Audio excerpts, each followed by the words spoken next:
she ready, and they know that she is ready, they have the physical relation. May I ask a question? Why do you consider that as pedophilia? I think that a 9-year-old is still a child, so I consider having sex with a 9-year-old to be pedophilia. But it has already passed that stage. It's not. She became an adult. She finished the stage and entered a new stage. With it, it is considered as an adult. She's physically grown. She has the ability to bear. Like if she gets married, she can get pregnant. All right.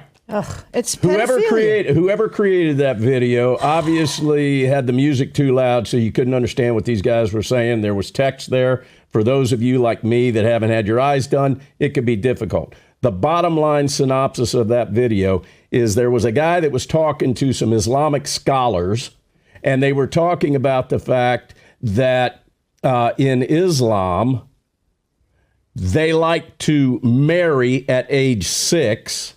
They wait for the little girl to start menstruating sometime as early as 9, and then she may be deflowered.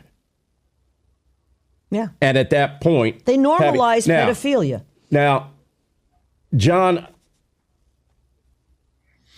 I don't think I could be more creeped out right now. That was one of the most disgusting videos that we've ever played. I'll let you expand on it before I say something that the FCC and Zen Master won't like.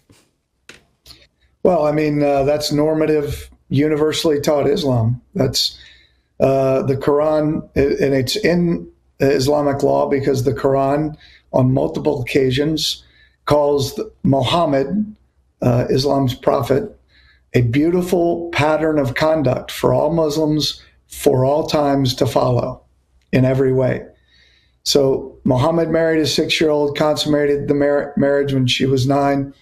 That's why you have men, Muslim men all over the world, including in the United States, marrying 7, 8-year-old girls and having them as their, quote, brides. But, you know, Muhammad condoned torture, had people tortured. Muhammad was present when up to 900 Jews after the Battle of the Trench were beheaded. He participated in that. Muhammad said, I've been commanded to wage war against them till they testify there's no God but Allah. So everything, if you want to know Sharia, just look at the life of the Prophet Muhammad. Read the table of contents of the Sirat Rasulullah, which is the authoritative biography of Muhammad. Just read the table of contents. What do you see? Battle, battle, battle, killing, siege, battle, battle, battle. That is the example. So when you come to realize that what Al-Qaeda and ISIS teach their soldiers about Islam is correct, then you have to ask, where is the other version taught? Where is the love thy neighbor version of Islam taught? And the answer is it's not, because it has nothing to do with Islam. So is this why we're seeing, rapes across Europe, it just explode?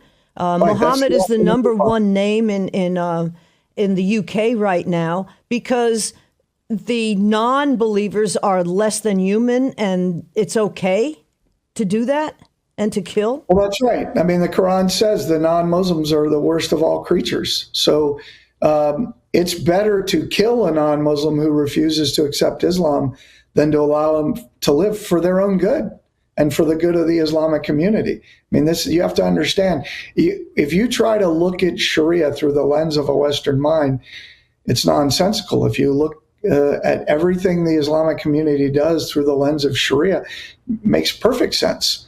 Because everything they do, remember, Sharia is not only what they seek to impose on the world, it's the blueprint for how they do everything.